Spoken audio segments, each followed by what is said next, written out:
Hey everybody, I'm Jordan Bunch, host of Film Mavericks, and today we're talking about the exposure quadrilateral.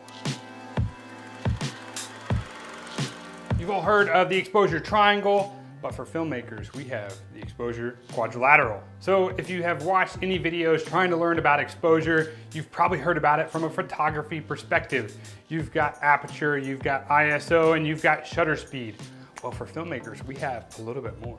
We have our aperture, of course. We've got our shutter speed or shutter angle, depending on what kind of camera you're using. We also have our ISO, and then our fourth point is our ND filters. All right, first let's tackle ISO. ISO is probably one of the big things that filmmakers talk about all the time because people just want to jack their ISO up to infinity and be able to do that. And for some situations, that's awesome. That's really fantastic to be able to jack your ISO way the heck up when you don't have the choice of lights. But if you have control over a situation, you're using a lot of lights, you want to be able to keep your ISO at your native ISO or somewhere around there to be able to help keep your image clean of noise. So when you raise your ISO, most of you probably know that your grain is going to go up in the image. Maybe that's something you're looking for. Usually it's not something you're looking for. Native ISO, when possible, is always the best choice. When you go up or down from your native ISO, you're going to lose a little bit of dynamic range. We always just think about the fact that when we go up, we introduce grain into the image, which most people don't want. Now our eyes have become used to a certain amount of grain and it's really natural for us. It doesn't feel weird. Once we get to a certain point, it starts to get a lot messier. It starts to not look as good, and different cameras handle this in different ways. This is one of the biggest things that people talk about on the forums online is what ISO can I go to on what camera? There's a host of Hollywood films that look terrible if you look at it from just a grain perspective. In some situations, it's just okay, it doesn't matter. But in other situations, you do want to keep it clean, and so that's where you have to introduce the other factors of the exposure triangle as well. One thing to note is that there's a couple of cameras that have a really cool feature called dual native ISO. This only comes in a very few cameras. It's native to Panasonic cameras. Only the GH5S as well as the Vericam models that I'm aware of have the dual native ISO. Basically, that's where you can have a native ISO so you have the best in terms of noise performance and dynamic range at two different points.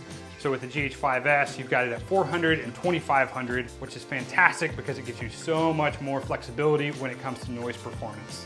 Okay, our next point on the quadrilateral is aperture. All right, so with aperture, there's four things that I want to talk about. The first is about the size of the opening in the lens and what that does for the amount of light that comes in. So with a bigger exposure represented by the smaller number, we're letting more light hit the sensor. With a smaller aperture, we're letting less light hit the sensor. Besides light, it also affects the depth of field that we're going to create. So with a smaller opening, again represented by the larger number, we're going to have a deeper depth of field, which means more is in focus. And with a wider aperture, we're going to have a smaller depth of field, meaning less is in focus. This is much more popular look these days, whereas if you're shooting it like f/16, it's going to look more akin to what you're used to seeing on, say, your camera phone. But when you open up the aperture, you get that shallower depth of field that most people are looking for in most situations. So you might choose a wider aperture if you're trying to isolate your subject from the foreground or from the background. So let's say you're really focused in on the emotion of a particular subject. You might want to have a wider aperture so that you really just focus in on that narrow area that you want to focus in, blow everything else out in the foreground and the background so that our attention is really drawn to that subject. Now let's say we're trying to take in a big scene. We're trying to set the place that we're in. We're setting the viewer into the location that we're in. In this situation, we might have a smaller aperture which gives us that wide depth of field so that we get the full perspective, the details of where we're at. It puts us in our location. So the other thing that we want to think about when we're using a wider aperture is that our camera might be moving and our subject might be moving. This is something photographers usually don't have to worry about a lot because they're using autofocus and they're just capturing a very quick moment. But with filmmaking, we're capturing movement, and oftentimes our camera is moving as well. So when we have a very shallow depth of field, it's very hard for us to keep our subject in focus all the time. And so oftentimes we need to stop our aperture down a little bit in order to keep our subject in focus. So maybe if our subject is sitting down, they're standing in one place, our camera's locked down on a tripod or a monopod, we might be able to have a very shallow depth of field with a aperture that's wide open completely and keep our subject in focus. But let's say we shoot a lot of weddings and things, or walking and talking type of videos, we might have to stop our aperture down a little bit because people are dancing or they're walking, they're moving around, and we're moving around at the same time. And so that kind of creates this perfect storm where it's impossible to keep our subject in focus all the time. So the other thing that's really involved in this is our lens selection. If we're using a zoom lens, we have the choice between a variable aperture where the aperture changes as we zoom in on the lens if we're wide open. So we have to stop down all the way to the narrowest aperture on a variable lens. Usually it's gonna be like 5.6 or 6.3 in order to not have our aperture change as we zoom. The other thing that we want to look for is a lens that has a declickable aperture, because if you don't and you change the aperture as you're filming, you're going to see these very harsh stops. You're going to see the light quickly fall off again and again and again and again in a very stepped way.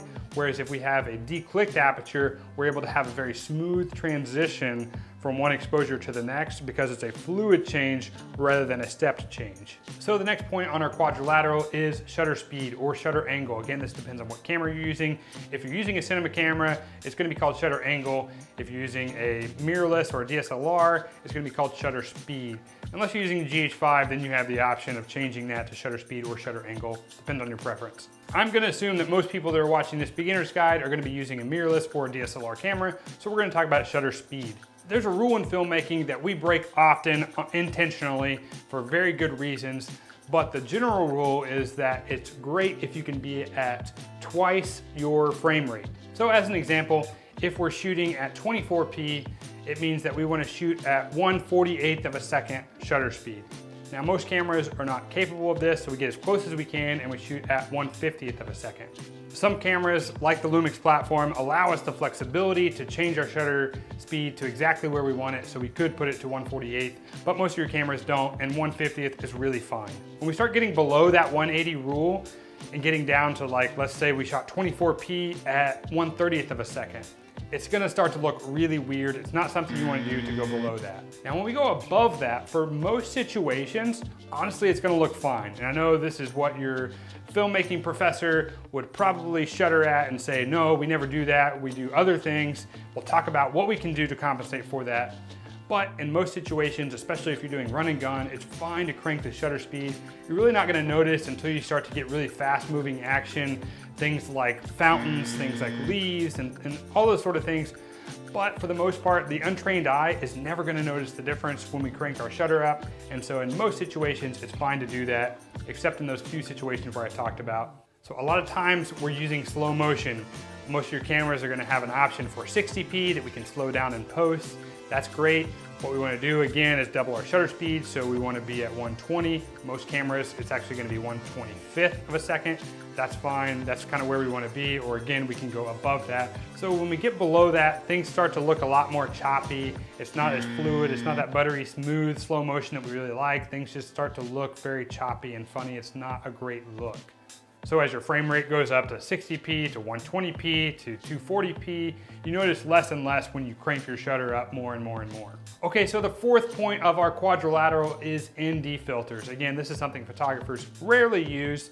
I know some do, especially if they're doing wildlife or nature photography and things like that. But most photographers I know really don't care much for ND filters. They don't use them much. And to be honest, I don't use ND filters a whole lot anyways, because most of the time I'm cranking my shutter because we're shooting this run and gun stuff.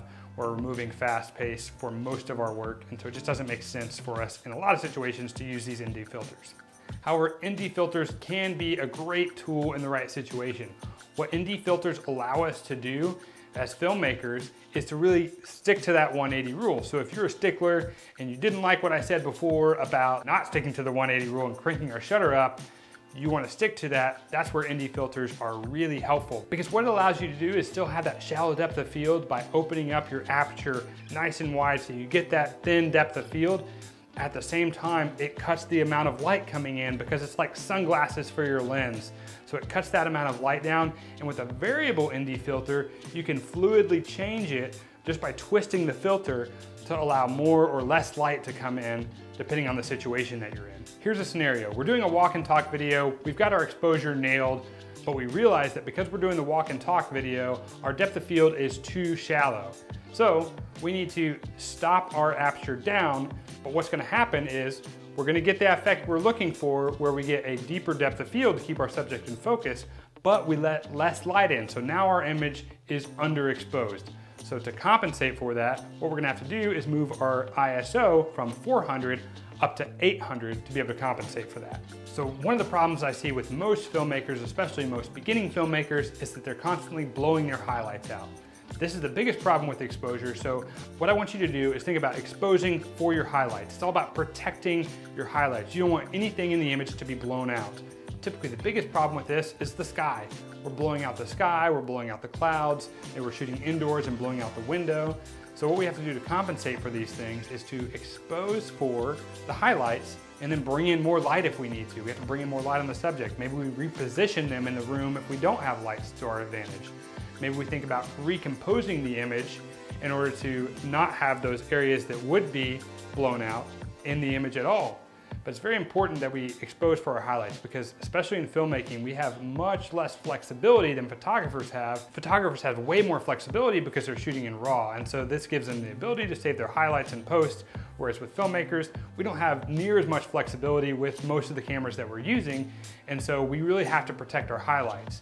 Typically, the highlights are gonna clip and we're gonna lose that detail much faster than our shadows get lost. It's a lot easier to bring our shadows up when we're editing than it is to save our highlights in post.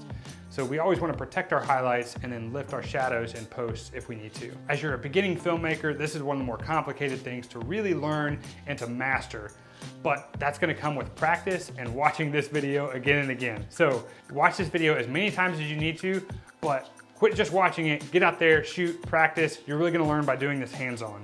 If you have questions or comments, please put them in the comment section below. I'm gonna be happy to answer those. I'll be doing that on a regular basis because I wanna connect with you. Also, please subscribe, hit that bell notification so you don't miss a video. We're gonna be putting out this content on a regular basis to help you in your filmmaking. Go ahead, I'm waiting for you. You haven't done it yet? Click subscribe, hit that bell notification. Somebody give me a coffee. This guy's taking forever to hit this bell notification.